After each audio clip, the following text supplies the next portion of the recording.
Hey guys, it is Moments with a Model again, and we are here with the one and only Rico. Hey. Yes. Tell us a little bit about you and how did you get started in this beautiful modeling world? So I didn't really like go to school or train anything. It was after I came out and I was just in the club. Somebody asked me have I ever modeled before. I said no. Yeah. And he literally trained me. He basically like made me put in the work. I was doing photo shoots a lot, and then I got introduced to the runway. Okay. And his name is Lawrence Cook, so shout out to Lawrence. Okay, Lawrence. Hi, Lawrence. Yeah, but ever since then though, I just took it by storm. Everybody just clapping for me, cheering for me. It did something to my spirit. Yes, yes, it does. Yes, it does. That's awesome. So when you were thinking about getting into modeling, you say you never did it before. And I didn't know that. I thought you just were born on the runway. So I'm learning something new too. When you first got started, I guess since you had a mentor, not a lot of people have that. Right. So I guess what would you say is one of the biggest takeaways you took from either working with Lawrence or as you were learning how to model in the beginning? You gotta work hard for what you want. Nothing's given to you for free, even the pretty people. Yes. You have to work hard for what you want. And I mean, if you want your runway walk to be like as smooth, say as mine is, you have to put in hours on the runway just walking back and forth, walking on different floors, walking in different shoes. Like you just have to put in the work. I've probably walked back and forth probably 1,000 times. Yes, it takes 10,000 hours to do your craft. All right, so most people might not know that you are not only a model, but you also design and produce shows. Yes. So walk me through your process from model to producer to designer. Okay. Ooh, that's a lot of titles. Yes. And you got a lot of skill. It's a lot of stress too. But it's enjoyment. I started first designing. I was designing clothes when I was in 7th and 8th grade. Okay. And not even like really designing clothes, but you can find old pictures online. I just had cut up jeans. I used to cut all my jeans up. I used to cut other people's jeans up in the neighborhood, and that's kind of where I fell in love with like denim. I used to bleach them, just like literally just experiment. So I stopped designing. I stopped making like clothes for a little while. I got into modeling, and then it wasn't like enough shows in Cincinnati. It was like maybe one or two shows like a year. Really? Like, and that was it. Like, so I wanted to produce more shows. So I produced my very first one at the Radisson Hotel. Okay. And I think the next weekend COVID hit, so it shut everything down. Like, so I'm like, thank God I got that out the way. Got it out the way, exactly. It was like I couldn't really like enjoy like the aftershock of a show because of COVID. The world was falling apart, yeah. Really. But that made me keep doing shows, especially when it opened back up. Okay. So thinking back then, what was the name of your first show? Bring Me Down the Runway. Bring Me Down. That's so clever. Now, was that how you got to Drag Me Down the Runway? Yes. That's how I came. Second show, COVID opened back up. Yeah. But Bring Me Down the Runway was a spring show, and the way the runway was, it was like a half circle. So you had to walk around so you couldn't see the end of the runway. So that's why I kind of like had the spring. That it kind of made sense. Like it was fun. That's fun. That sounds so cool. I was sorry I missed it. I was just getting warmed up. That's dope. So I know I met you probably around that time. Yeah, because the Snowball. Winter, yeah, the Winter Wonderland. Winter Wonderland was the very first show that I think I did with you. Yeah. First one, that was fun. That was really, really fun. And I met a lot of the models that I work with now. So like that's just so super important. So thinking about that, because I know that we run in some very similar circles in the fashion world. Right. How important is community for you in the fashion industry? It's everything really, especially in like not saying like you have to be besties with everybody, but just having that just respect that we all love the same thing. Like let's respect each other because we're gonna be around each other anyway. Right. So it's like why have tension or why have any like. I just don't have to be. No. You know, right. Hi, bye. Exactly. See ya. I love you. Bye. No, that's true. And there is a lot of negativity. Mhm. There's a lot of challenges, especially body image, different personalities, people that have entitlement. There's a lot of negative that goes into the industry, and a lot of people don't realize that.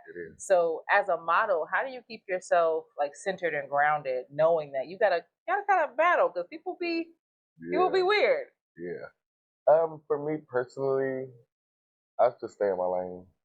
Can't nobody really do what I do. I don't really try to do what nobody else is doing. So I stay in my lane and I let what comes to me. And like I'm the type of model that I like to show my femininity more than my masculinity. So I would just rather keep it soft and country. Yeah. I love that. I love that because you don't want the big dog to come out. We don't need that on the wrong way. We have to battle everything. You know, people leaning too far into your designs, people wanting to like rip you off versus learn from you, take advantage versus like collaborate. So I think for sure to stay in the lane is not only a message for models, but designers to too. Let what comes to you just come to you naturally. Yep. Don't force nothing. Never. And always, and that's not saying like don't be scared to reach out to collaborate, but it's just like you got to do your research. You got to look at how people run their operation on their side and see if that aligns with you.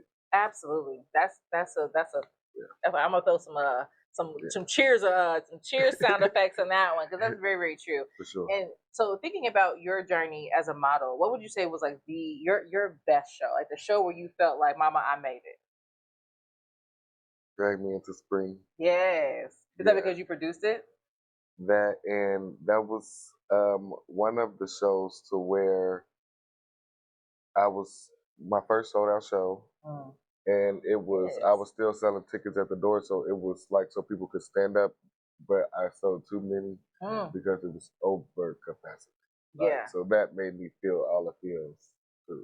Yeah. That's yep. Ain't no better feeling than a sold out show. Not at all. Not at all. You're in Cincinnati. For those of you who might be watching this, you're not in Cincinnati. Cincinnati is a last minute city. It is. We don't care if something has been on sale for 3 years. We will wait until 4 days before the event and be like, oh, dang, the tickets is gone. Yes, what did you think was going to happen? It's been on sale forever. So a sold out show, especially in this climate, because Cincinnati went from having like hardly any shows to having too many shows. So that's another reason why I'm like, hold on, let everybody else have their shine. And at this point, everybody keeps asking me, so I'm like, okay, give them what they want. Right, that's a gift. Yeah, but can you pay the full price of ticket? Yeah, for sure. Yes, that is so funny. So how do you decide what you want to do? As now you're doing shows for other people, you're still modeling, because I got to see him twirl down the runway yesterday at CSR show. Shout out to Tanika. It was a fantastic event. It really was. It was so nice. I had a ball. I did too. I got in and I got out. For sure. How do you choose what shows to either be a part of as a designer versus as a model? It depends on how I'm feeling like creatively. Because sometimes I don't feel like designing. Or I just don't have nothing to express. I'm not inspired by, I can't lie, I'm always inspired by something. But it's just the fact, like, do I want to go through it? And it'd be like the shows, because people don't know how to produce a show. So you'll be, like the way the show be set up, you'll be at the venue all day, and I don't have no air conditioning. It's hot. Like my clothes is like, it's just all about the preparation and who's doing it, and where as far as modeling, I don't really like if it's not going to benefit me, I don't want to do it. CSR, for example, you're in a magazine and it's like a lot of eyes on you, and like that's beneficial to your career as a model. And other shows, it's just okay. I get pictures. I take photo shoots almost every couple times a month. So I don't really need. You get it? Like so, it's like just trying to choose and pick and choose. Yeah, that's true. And if denim wasn't real, what's your other medium you would design with? Oh, good question. I don't know. I like velvet or leather. Ooh, I like leather too. Even though I like sewing things that's like hard to sew. Same. Like, so, because a lot of people's not gonna know what to do or how Can't to touch it. use it. So I'm like, maybe it's extra for me. But yeah, Yes. so either velvet or leather. Fantastic. Sure. Okay, I'm putting this in the camera. I need a leather look from Rico before 2026 is over, and some velvet looks. And he does jeans so well. Maybe even mix and match it. Oh Some yeah, jean leather, jean velvet. leather. Yes, that'd be real That'll nice be actually. sweet. See, here you Yeah. go. See, we just collab right now, right now. Okay. Okay. What celebrity designer would you love to share a runway with? Ooh, good question. Rick Owens. Ooh.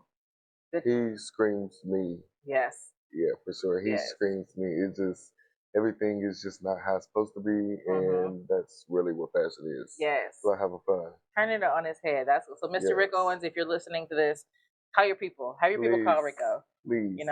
Give us a shout. Okay, awesome. If you could design for any celebrity, what would that be? Ooh, probably. I'm trying to think of my favorite celebrity in fashion instead of like my just favorite celebrity. I'm gonna say I would want to dress La Roche. Oh. Yeah. Dress the dresser. Yeah, dress the dresser. Dress the dresser. Yeah, that's fantastic. Sure. I can see. She's always sickening, so I wanna. Just disturbing. Just disturbing. I love how he puts the clothes together. What would you say that maybe the two biggest lessons that you've learned about modeling since you started? It's not a feelings career, so get out of them.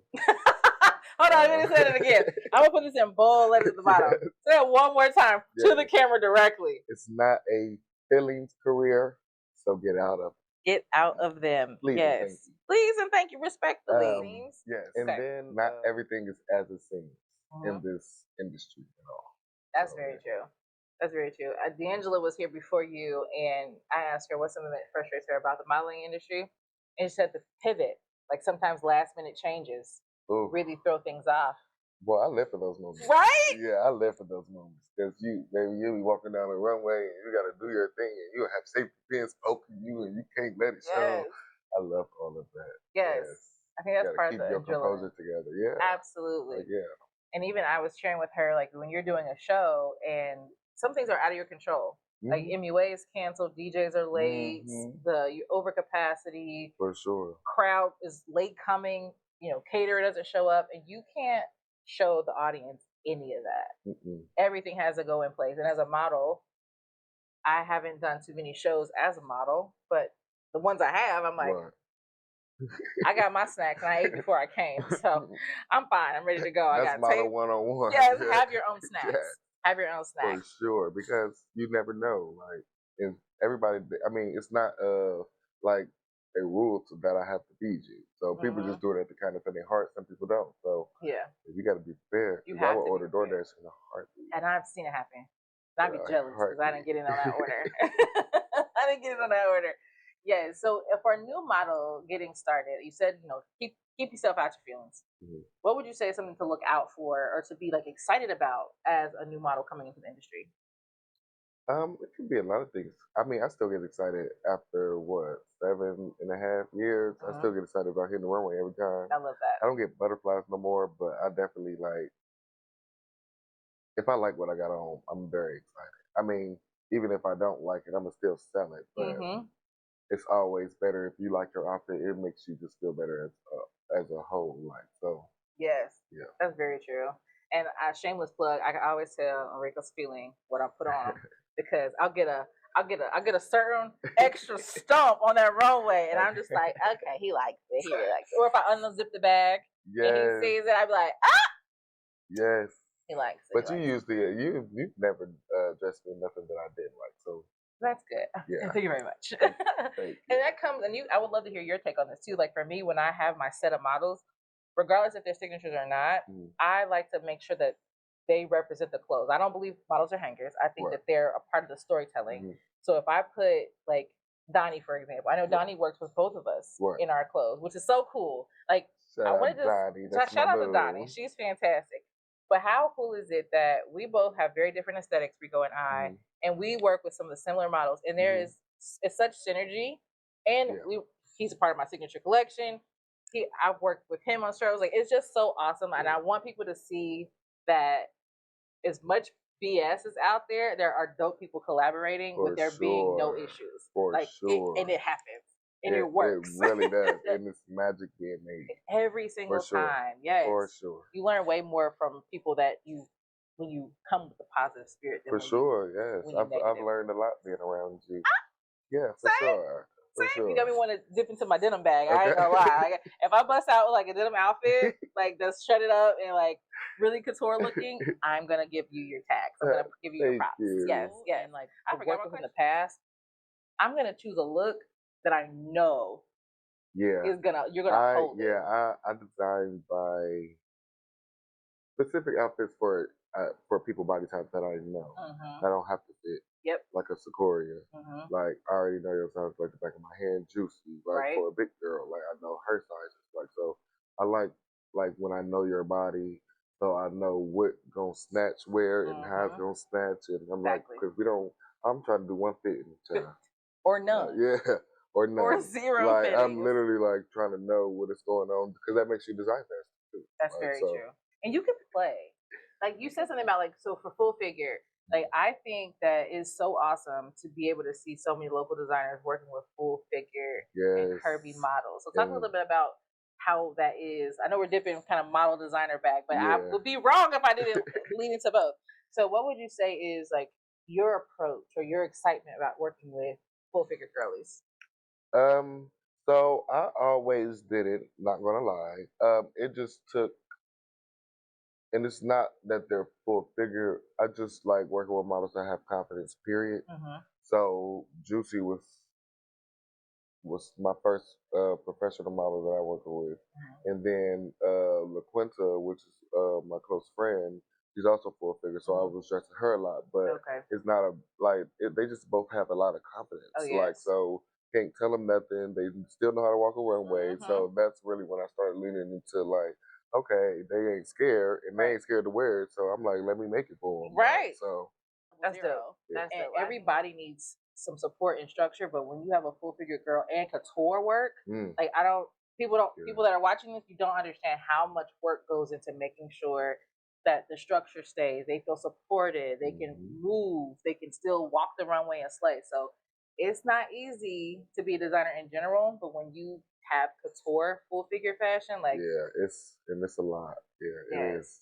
Seeing that confidence from them in one way is like so one of the best. It's one of the best feelings. It is. So tell us anything that you have coming up in the next couple of months.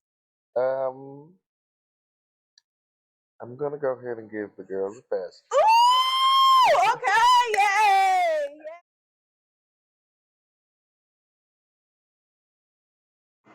We want to thank Rico for his time at Moments with the Model, and stay tuned for everything that he's doing coming up in 2026. Until next time.